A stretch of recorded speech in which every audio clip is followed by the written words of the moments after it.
Hello? Yes, sir. Yes. Hello? Okay, okay. So let's begin. So we'll start with the basis of charge. Then we'll just that fresh details that we need to go ahead with. Okay. So basis of charge basically section 4 to 9. Sir slide change करें. हाँ ये basis of charge 4 to 9 दिख रहा है अभी? Yes, yes, yes, yes. Okay. Yes. So charge of income tax we have discussed section 4 in the previous lecture. That charge of tax is on every person in respect of income earned in the previous year.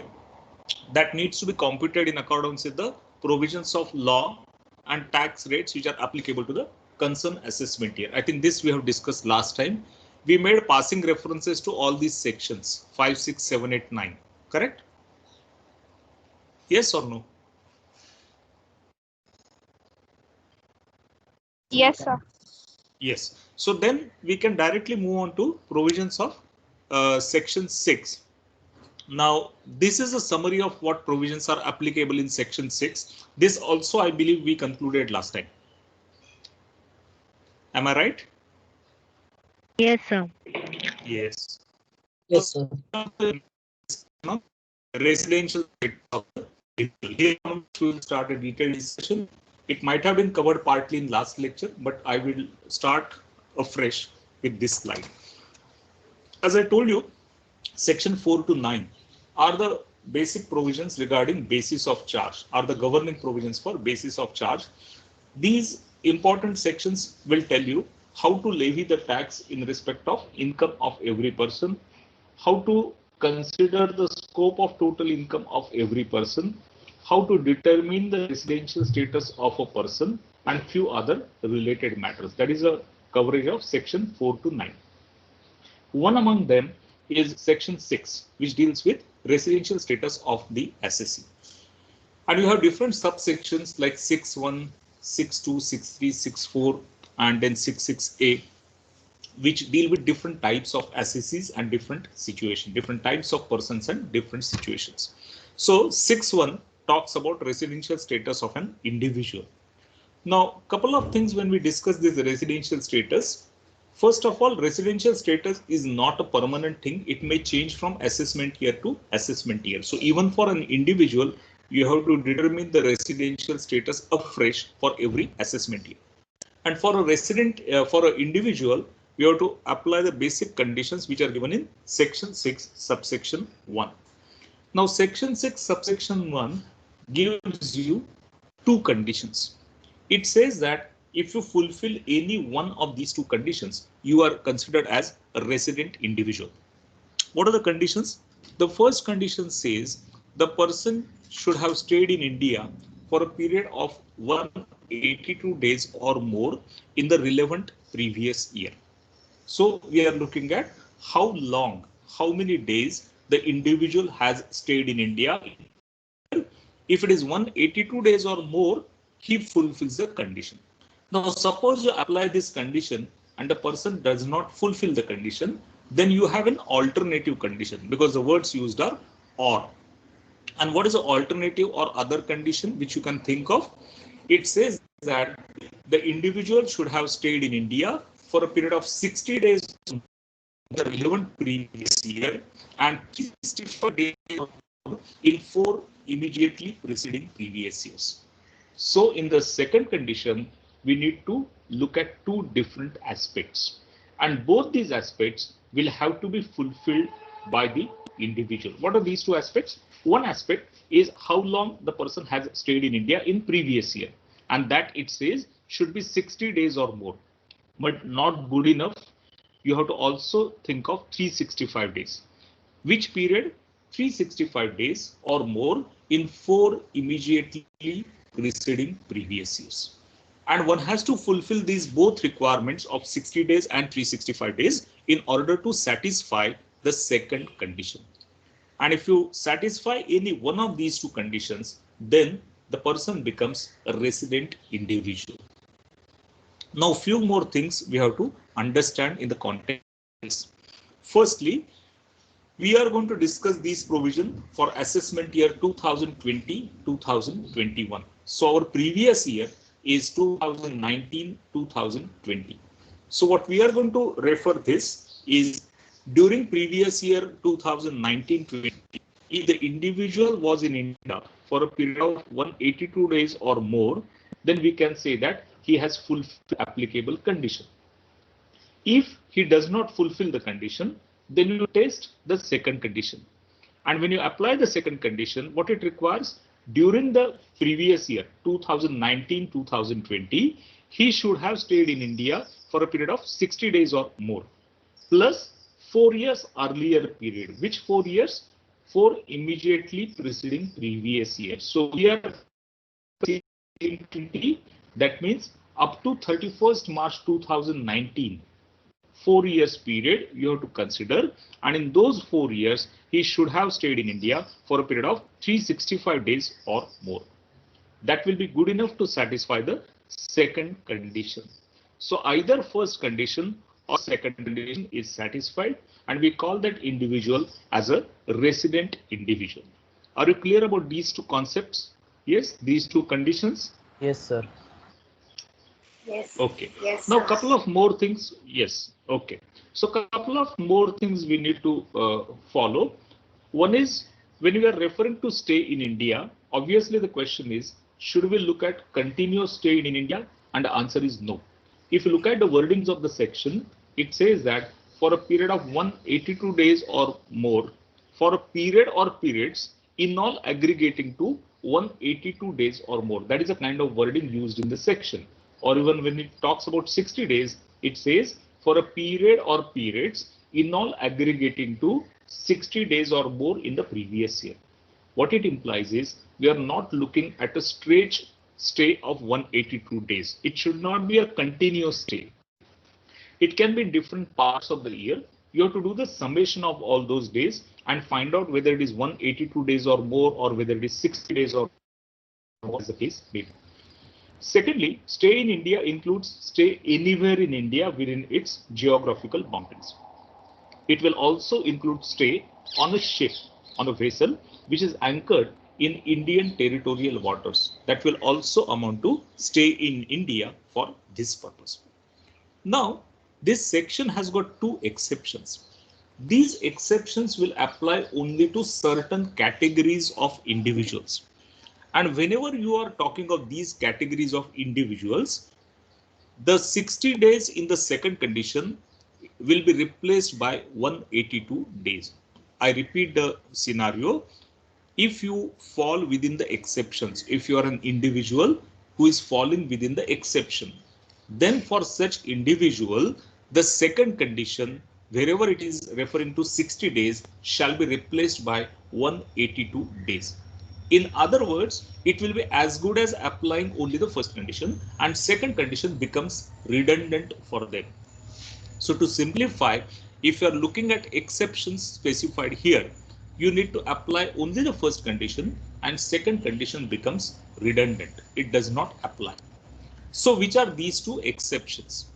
First exception is an Indian citizen who is leaving India during the previous year for the purpose of employment or occupation outside India. So if we are looking at an individual who has got a job abroad and who has left India during the previous year, he will fit into this condition provided he is an Indian citizen. Or he may have joined as a crew member of a ship also during the previous year and he is an Indian citizen. Then he will fall within the exception. And the second exception relates to a person who is an Indian citizen or a person of Indian origin who is on a visit to India in the relevant previous year. So second condition says, the second exception says, you are referring to an Indian citizen who is staying abroad or a person of Indian origin who is staying abroad and is on a visit to India during the previous year. For these cases, you will not apply the second condition. You will be applying only the first condition because of modification for these exceptions.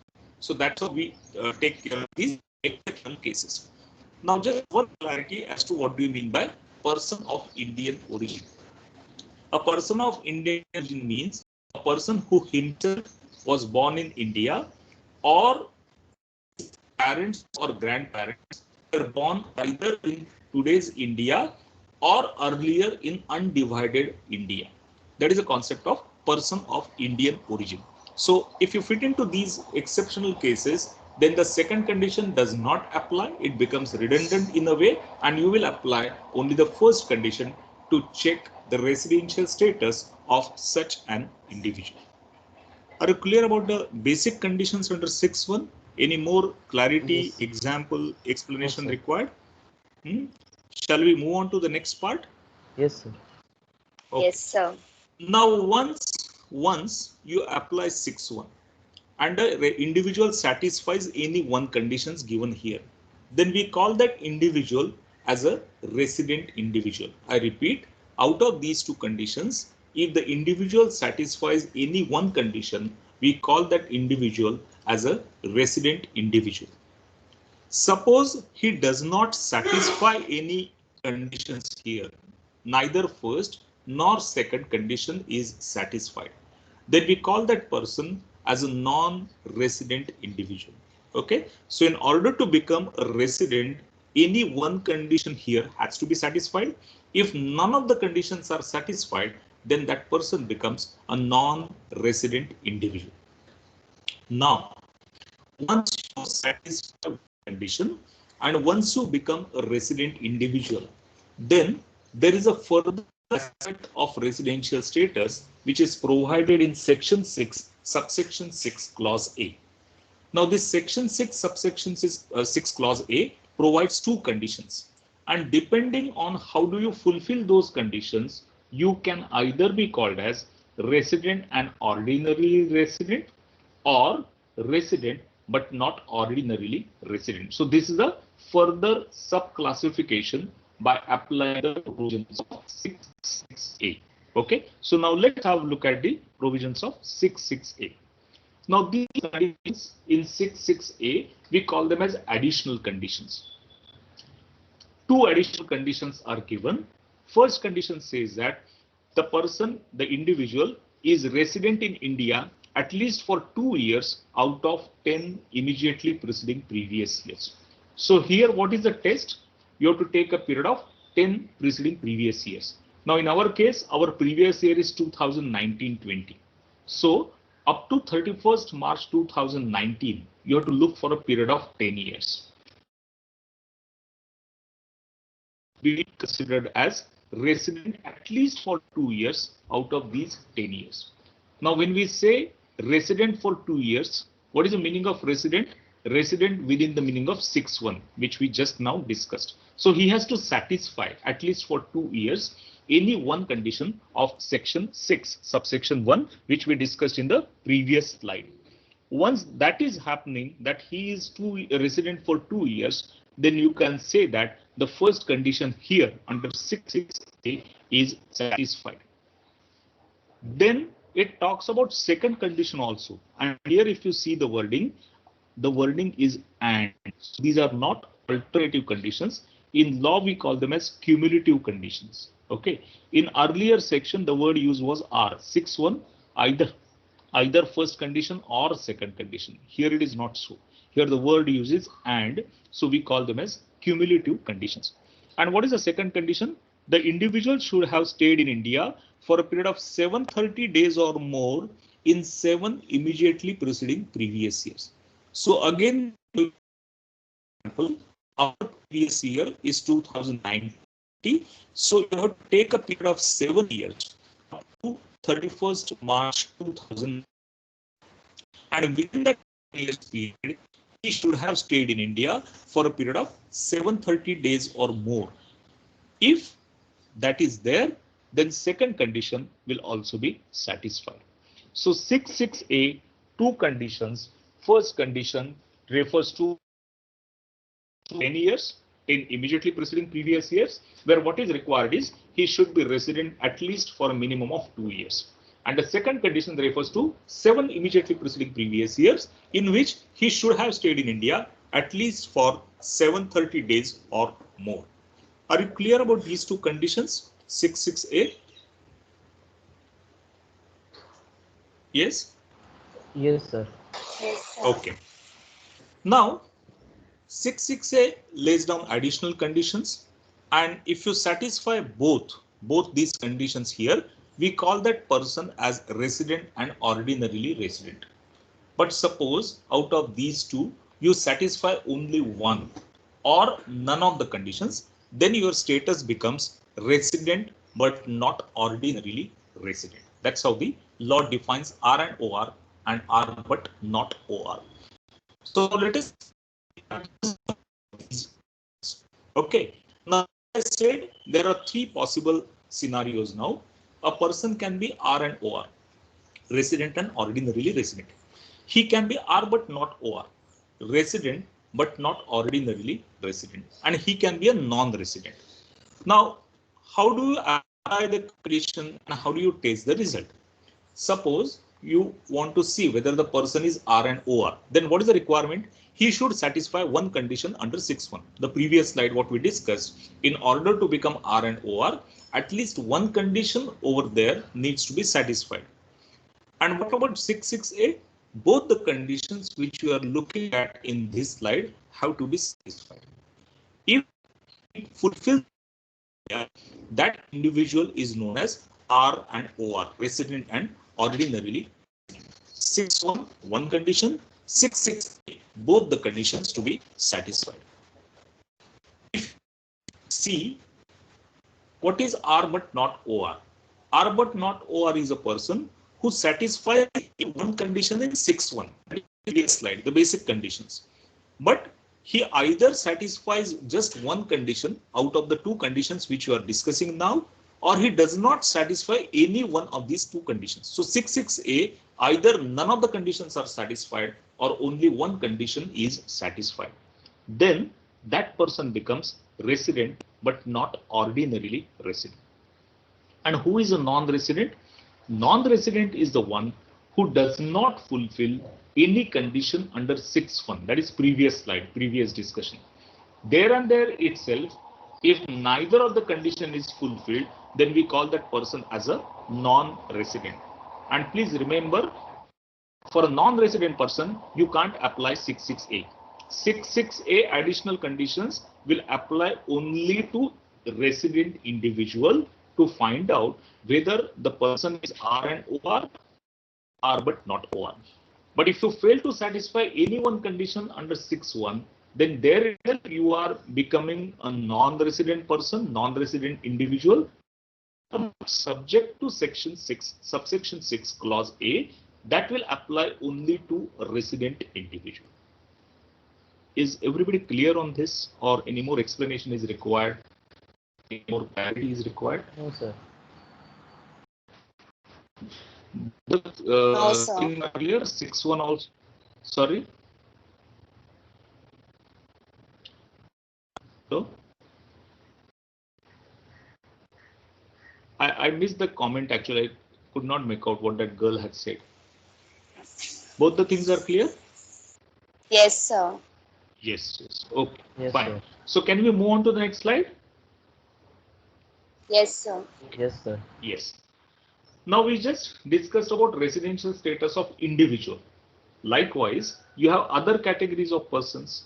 Now there are a couple of things that we need to remember for other categories of persons. Firstly, for other categories of persons, there is no reference to number of days stay in India. It is a different kind of condition. So unlike individual, here we have a different set of conditions, and these conditions are based on what we call it as control and management of its affairs. How these entities are controlled, and that will decide their fate as to whether they are resident, ordinarily resident, or resident or non-resident, etc. Okay, so for HUF, firm, AOP, BOI, Indian company, as well as foreign company, we have a different set of provisions. HUF, you have 6.2, firm, AOP, BOI, 6.3, and companies are governed by 6.4. These are the governing provisions. Now, all these provisions do not refer to number of days stay. Then how do they determine they determine on the basis of place of control of these entities. So we will discuss what possible scenarios are to be considered when we refer to place of control. Now, for all these entities, there can be three possibilities. First, control and management of its affairs is situated wholly in India. That means their entire control is in India. That is first possibility. Second possibility, control and management is partly situated in India. That means partly in India, partly outside India. And the third possibility, control and management of its affairs is situated entirely or wholly outside India. The full control of these entities is outside India. These are the three scenarios that we can look for. I repeat, for all these entities, all these persons, we are not referring to number of days stay. Then what are we referring to? We are referring to what is called as control and management of its affairs. Now, when you think of control and management of its affairs, it can be 100% in India, first situation. It can be partly in India and partly outside India, second situation. Or it can be 100% outside India, entirely situated outside India, the third situation. Have you understood three different situations that we are referring to? Yes? Yes, sir. Yes, sir. Okay. Now, one more thing before we go ahead. For all other entities, they are resident, they are always resident and ordinarily resident. Or they can be non-resident. So there is no category of R but not OR for all these persons. They can be either R and OR if they are resident, or they can be non-resident. There is no a sandwich category like in that case of R but not OR. So here we are referring to only two categories, R and OR. Once you are resident, you are R and OR, or if you are not resident, then you are just a non-resident person. So only two categories. Now let us see for each case, how do we apply the provisions? For a Hindu undivided family, if the entire control is in India, first case, then it will be a resident and ordinarily resident HUF. Even if partial control is in India, it will be R and OR. And only when the entire control is outside India, it will become a non-resident HUF. So in order to be non-resident, entire control should be outside India. Partial control in India or full control in India, HUF becomes R and OR. Now in case of HUF, how do you determine the place of control?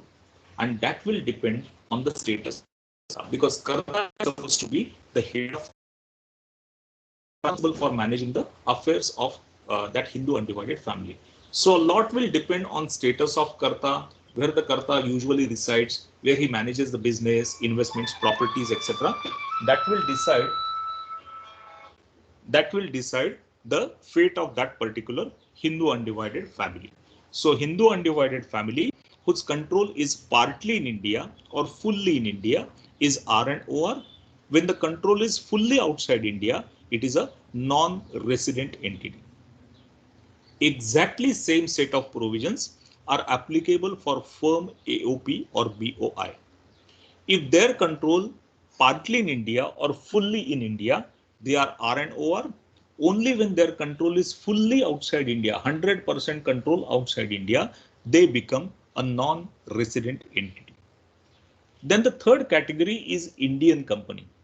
Now for Indian company, it will always be R and OR. There is no exception based on control and place of its management. If you are an Indian company, your status will always be R and OR. There may be a situation where Indian company is managed from outside India. Does not make a difference. As long as it is an Indian company, the status will be always R and OR. Control कहाँ पे भी हो, India में हो partially, बाहर हो partially, 100% India में हो, does not make a difference. The status will always remain as R and OR. And a foreign company, the last case, only if the 100% control is in India, it is R and OR. If partial control is outside India, or if 100% control is outside India, it becomes a non-resident foreign company. So for a foreign company, again, place of control partially in India, still it is a non-resident. Place of control fully outside India, still non-resident. Only when entire control is in India, it becomes a resident and ordinarily resident company. Okay. So are you now clear about these other SSCs also, other categories of persons? Is that clear to everyone?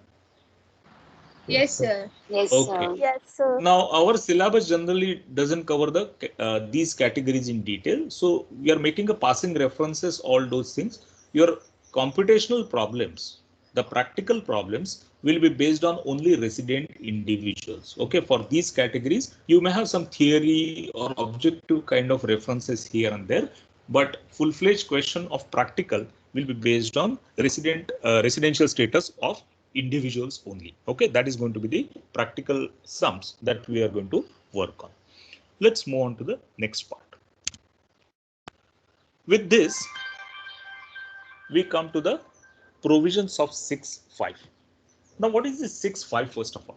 Section 6.5, not 6.5, sorry, section 5 deals with the scope of total income of a person. Now, what do you mean by scope of total income? Scope of income means what should be included in your income and what can be excluded from your income. That is going to be the scope of your total income. Now, I must emphasize here that when you are looking at section 5, we are not looking at taxability or non-taxability of a particular income. Many a times there is a confusion, and the confusion is whether section 5 refers to taxability or non-taxability. My opinion is no. Section 5 only talks of scope of income, what can be excluded and what can be what can be included and what can be excluded from your total income. It is possible that some income is included within the scope of section 5. It may be taxable, it may be non-taxable. That will be decided by further applicable provisions. But section 5 per se does not comment on taxability of income. It only quantifies what should be included in the income and what can be excluded from your total income. Now, section 5 decides this on the basis of residential status of the assessee.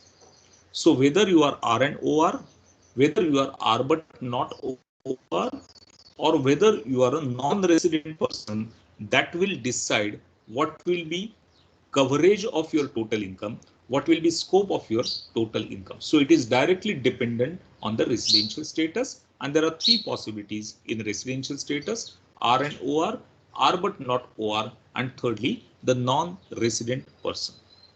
Now, when we discuss scope of income under section 5, we are going to visualize 5 different possibilities of income. So let us understand what those 5 different possibilities are there. First possibility is income is received in India. For example, you are having a fixed deposit with a bank which is situated at Mumbai. Let's say State Bank of India, one of the Mumbai branches, you have kept a fixed deposit. Now SBI will pay you interest on periodical basis on this fixed deposit. Now this is a very simple case of income received in India. You debentures of an Indian company. Indian company will pay you interest in India. That will be income received in India. You are having a job with a Mumbai-based or Delhi-based employer, and your employer pays you salary in India. That is the income received in India. You are running a business in Mumbai, and you make business income. You have earning from business income. That is the income received in India. You have a property situated at Mumbai, Delhi, Pune, Ahmedabad, whatever, and you get rental income for that property. That income is the income which is received in India. So actual receipt of income is in India. Very simple case. First case. Second case, income deemed to be received in India. Now this is a deeming provision. Okay, we are assuming that this kind of income is received in India, and this income deemed to be received in India is in the context of section 7. If you refer section 7, section 7 tells you what is the type of income which will be deemed to be received in India. Now, when you say deemed to be received in India, you are making an assumption. So we are not referring to actual place of receipt. We are not referring to actual place of accrual either. We are assuming that if this is the income which is referred in presumption will apply under this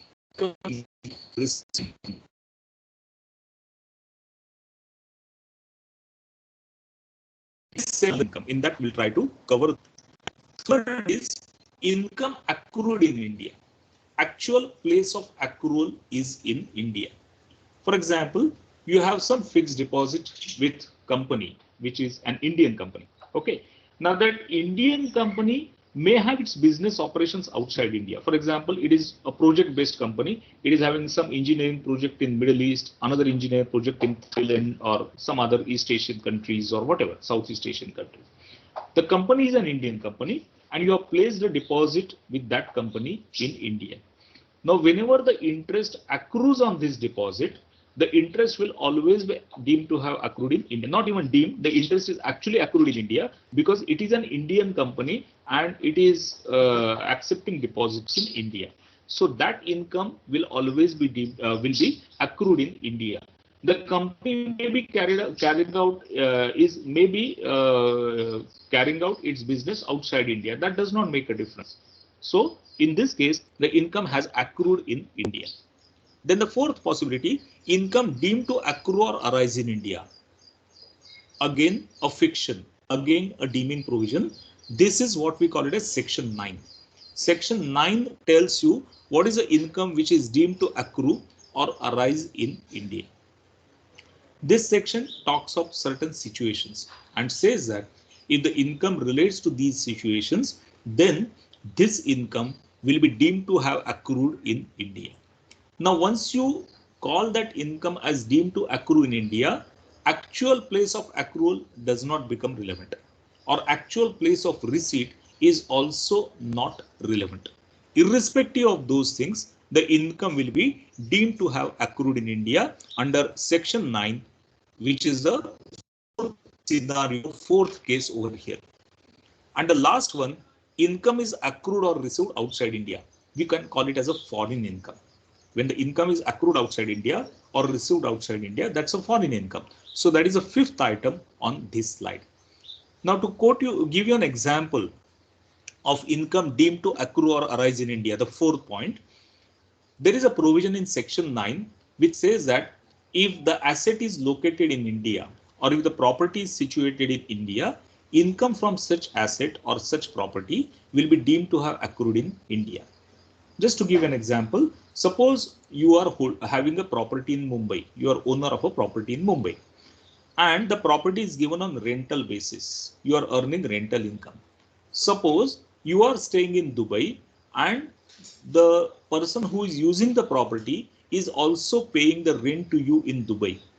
Can you say that the income is accrued and outside and received outside India? The answer is no, because it will be covered by fourth item here, Section 9, income deemed to accrue or arise in India, which says that if the property is located in India, income will be deemed to have accrued in India.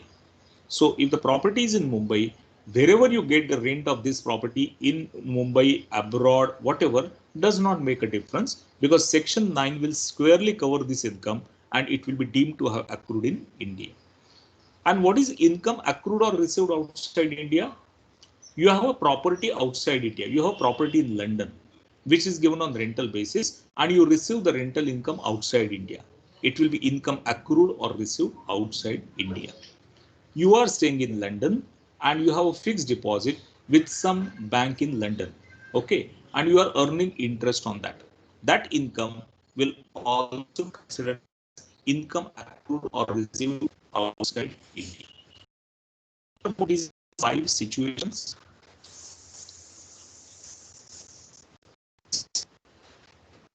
Follow what 5 situations I have discussed just now?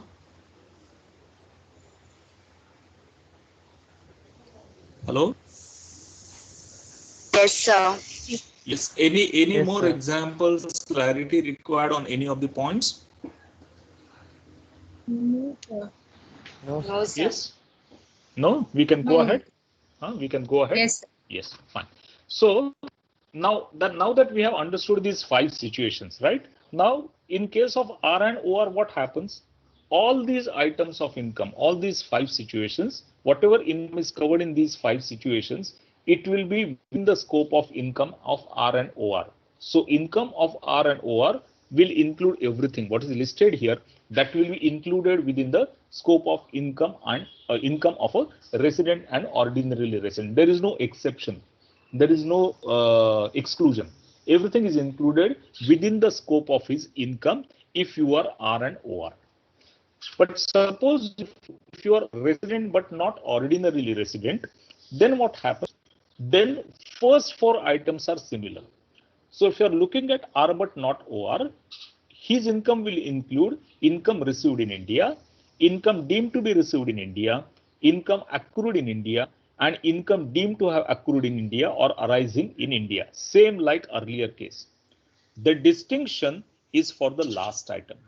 And in the last item, if you are looking at R but not OR, the provision says if the income accrued or received outside India relates to business controlled from India or a profession set up in India, then we have to include that within his income. If it is any other income, any other foreign income, then it is not to be included if you are referring to resident but not ordinarily resident. So first 4 items are common even for this type of category, but last item we have to draw a distinction. If it is income where the income is related to business controlled from India or a profession set up in India, then yes, it will be part of his income. It will be part of his total incomes within the scope of total income. But if it relates to any other type of income, it will not be considered for resident and a resident but not ordinarily resident. And for a non-resident, we are going to consider only first 4 categories of income. That is received in India, income deemed to be received in India, accrued in India, and income deemed to accrue in India, deemed to accrue or arise in India as per section 9. So for non-resident, entire foreign income is out of the purview of a non-resident person's income. Scope of income of a non-resident will not include the foreign income. It will include only the income which is either received in India, deemed to be received in India, accrued in India, or deemed to have accrued in India under section 9. That will be the scope of income for a non-resident person. Are you clear about this scope of income of a non-resident person? Yes? Yes, sir. Sir, Yes. it once. Yeah, what I will do is I have a Word file on this. Okay, I'm going to open up that Word file and we will rediscuss all the 3 cases in a comparative manner. Okay, so I'll take up this in detail again when we have that Word file open. Okay, so I'll close this presentation and I'll go back to that Word file. Just give me a minute to switch over. Okay, sir. Yeah.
Are you able to see the Word file now? Not yet. Not yet, sir. So it's loading.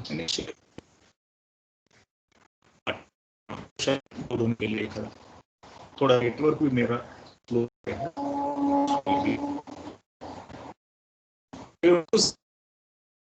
Word file? No, sir. No sir. No, sir. Load हो रहा है sir. नहीं हो रहा है. Okay, let me. Yes, Sir, and now select. you can see. Yes, sir. आ गया अभी? Yes, sir. We can Everybody see is now. able to see? Yes, sir. Yes. Fine, fine. Okay. Now this is the summary of what we discussed. So I will rediscuss everything, three categories, three slides which I showed you now in a compact manner. So in particulars column, we are referring to nature of income. Now nature of income क्या हो सकता है? Income is received in India. I gave you some examples. Income deemed to be received in India. Section 7 talks about that. Income accrued in India. I gave you a couple of examples. Income deemed to accrue in India. Section 9. I gave you a couple of examples.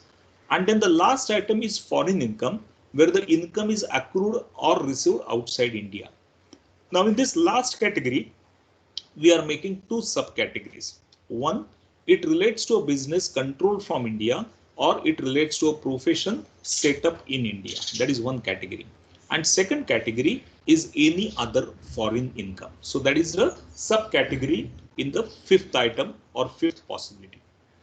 Now, when you talk of R and OR, everything is included in his income. So income received in India, received, deemed to be received in India, accrued in India, deemed to have accrued in India, and the entire foreign income. It will be included within the scope of income of resident and ordinarily resident. Is that clear now with the comparison and summary here? First part, R and Yes, OR. sir. Okay. Now R but not OR, what we should remember, first four items do not have any distinction. First four items are exactly same as what we have seen earlier. Fifth item, we have to see what exactly is the nature. Suppose fifth item, we are referring to part A. If it relates to a business controlled from India or a profession set up in India, then we have to include that income for resident but not ordinarily resident.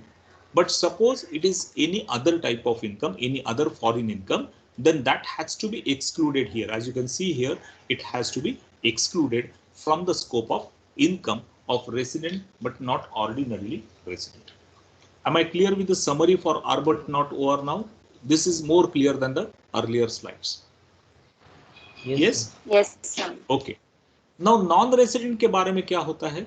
Non-residents case, only first four items: income received, deemed to be received in India, accrued in India, and deemed to accrue in India. It is to be included within the scope of his income.